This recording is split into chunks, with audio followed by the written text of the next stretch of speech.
Is everything illegal in America today? Wait, I can't give it to you, I can get in trouble. We were just selling lemonade. I go to the front door, there's about 6 or 7 black vans, all with guns, enough to scare the crap out of you. The police came after this grocery store. It seemed like they thought we had cocaine in the papayas or something. How are you going to tell me what I should and shouldn't eat? Most Americans support laws against prostitution. But what if it were legal? Here it's safe. What if drugs were legal? One country's tried that. I think it's working. But not in America. Here, politicians keep passing more rules. Every day I look over my shoulder, okay, what are they going to find illegal tomorrow? You have no idea what you're up against. This could happen to you. Show me the man, and I'll show you the crime. You say if you followed me around, you'd find 3 felonies? Well, that's actually an understatement. In America these days, it's like everything is illegal. What's more American than opening a lemonade stand? Would you like some lemonade? Yes, please. Who's first? Thank you very much. Oh, thank you so much. Thank you. Appreciate it. For years, kids have set up stands like this. But today, watch out. The police may bust you. I was like really scared because I didn't know what was going to happen. We were just selling lemonade in our front yard for about 3 days. And the 3rd day, the police decided to shut us down. Their mom heard the police yelling. And I could hear them from inside my house yelling at them. Girls, you have to shut the lemonade stand down. It made me want to open my own stand here in Fox's front yard. There's a cop over there. Will the police bust me? There are so many vague laws that everybody arguably could be caught up in it. Lawyer Harvey Silverglade says America's avalanche of new laws, this is just what the feds added last year, makes criminals of just about all of us. Every citizen arguably could be shown to have violated some regulation in these stacks, and that's the danger to liberty. The police never told these girls why they were shut down. My husband stopped at the city hall to try to find out, and the city official laughed at him and said, "Really? They shut your lemonade stand down?" And he says, "Yeah, I'd like to see what law I'm breaking." She didn't even know. Eventually, the police chief explained. We're not aware of how the lemonade was made, who made the lemonade, or what the lemonade was made with. We understand you guys are young, but still, you're breaking the law, and we can't let you do it anymore.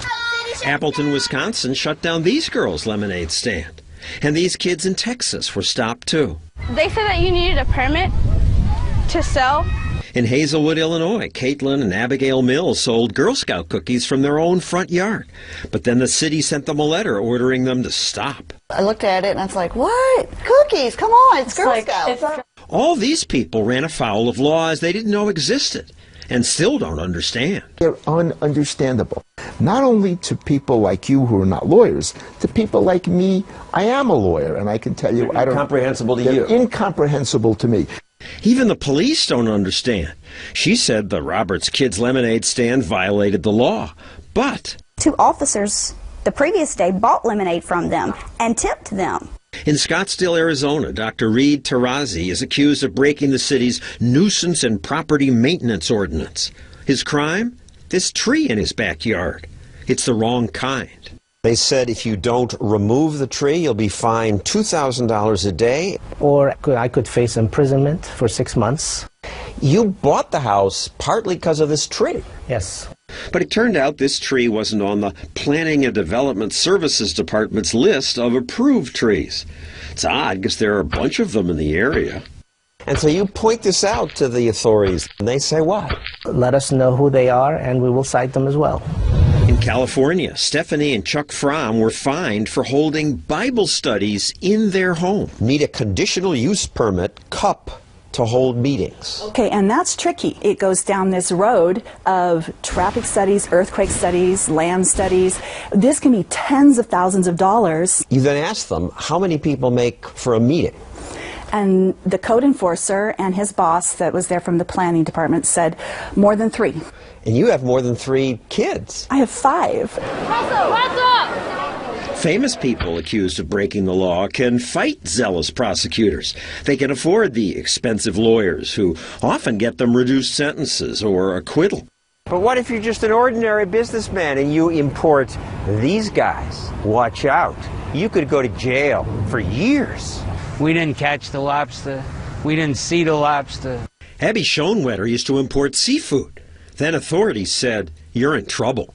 I did the same thing for 13 years, over and over. Clear customs and FDA, bring the lobster tails in and sell them. Nobody in the government ever had a problem with that until that day when they walked up on the dock and said, "Don't offload your lobster tails." Customs shows up and says, "Stop unloading, put them back." We put them back and we were wondering what the heck happened. They didn't really know the answer. We know that, you shouldn't murder and you shouldn't steal. Those are intuitive. That's old-fashioned. Now, the laws are much more technical and vague. The government eventually said he broke 4 obscure regulations that are on the books in Honduras. That said they had to be packaged in 40-pound boxes. We had them in plastic bags. Everybody was using plastic bags. I started in 1986 and was always doing it the same way. In the end, even Honduras said, no, you got it wrong. It didn't matter. 7:30 in the morning. There's about 6 or 7 black vans. There's FBI, IRS, National Marine Fishery Service, Customs. There's about 13 of them on my deck, all with guns. And that was just the beginning of Abby's nightmare. And you were sentenced to? 8 years, 1 month. That's right, 8 years and a month. Maybe he was a repeat offender? Any trouble with the law before this? The worst thing I had was a speeding ticket. That was it. He served 6 years in jail. What's happened to your business? I went broke. What's happened to your family? They went broke also, and it broke up. My kids are back home with their mother, and that's the story.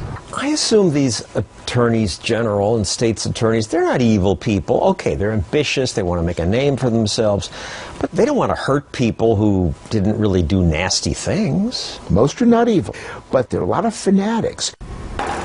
Prosecutors have noticed that other prosecutors like Eliot Spitzer, Rudy Giuliani, Senator Richard Blumenthal won high office by racking up impressive conviction records. You see all these regulations around here? They will comb the books and they will find something. This could happen to you.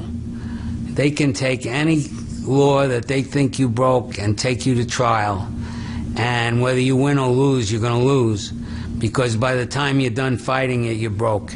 Of course, the government never goes broke.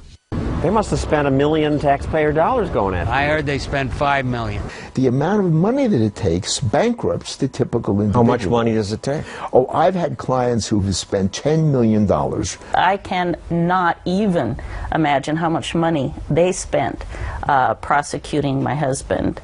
The feds tried Jill Barron's husband, Jack, and lost. But instead of apologizing for getting it wrong, they now threaten to fine him $37,000 a day. What terrible crime did the government say Jack and Jill committed? Trying to build a house on their own property. The county gave you permission to build a house. Yes, they did. And they inspected the foundation and approved it. So you started to build. Mm-hmm. But a government-owned drainage ditch nearby was clogged with logs, so Jack asked the government to fix it. They told my husband, we are backed up 6 months. If you can clean the ditch, go ahead and do it. So he used his backhoe. He removed huge logs out of this ditch. The water poured off the land, and we were cited 1 felony for cleaning the ditch. What? A felony charge.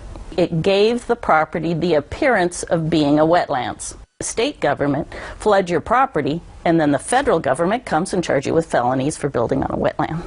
And it clearly isn't a wetland. Jack is digging a well here. He had to go deep down. He wasn't finding water. He was down about 8 feet, could not find a water table. I should repeat, a jury cleared Jack of all charges. And we won. But after we were home for a month maybe, the Army Corps of Engineers and the EPA sent us another letter saying how nice for you that you won in the criminal court, but we still feel it's a wetlands, and the decision made by the jury did not matter to them. And if you don't get off the property, we're going to find you civil. What does that mean? $37,500 a day. They've had to sell their home. Now they live in a modified trailer. So this has already almost taken everything you have. Well, yeah, or I wouldn't live like that. And their life savings? We'll be bankrupt, obviously. You have no idea what you're up against. You don't know the power that is the EPA. They have all the time and resources in the world. It's an implacable foe with unlimited budget, and they wear you down. They just come in and ruin lives. And so our government, that's supposed to be by the people, for the people, sometimes is against the people. Up next, why I had to do this. Wait, stop! Don't drink it! Wait, I can't give it to you, don't drink it! Lemonade for sale. The fact that American police now tell little kids that they don't have the proper permits to do this 50 cents. made me wonder, What does it take to open a lemonade stand legally in America? a call to the New York City Information Department directed me to this website. This is supposed to make licensing simple. Oh, the Wizard. They make it easy. Except, what? There were unintelligible questions. I need an EIN assistant, says the IR. What's an EIN assistant? Oh, an employee identification number. The government said I had to take a 15-hour food protection class to sell lemonade? Bicycle injuries. Equip bicycles with reflectors. I don't have bicycles. After this, there's an exam. Then I'd have to wait weeks to find out if I passed. And if I did, I'd have to buy a government-approved fire extinguisher. I got my fire extinguisher. Might be a fire out here. To do this legally would take months. Forget it. So I did this without a permit. Fox's lawyer gave me the okay if I didn't actually sell anything.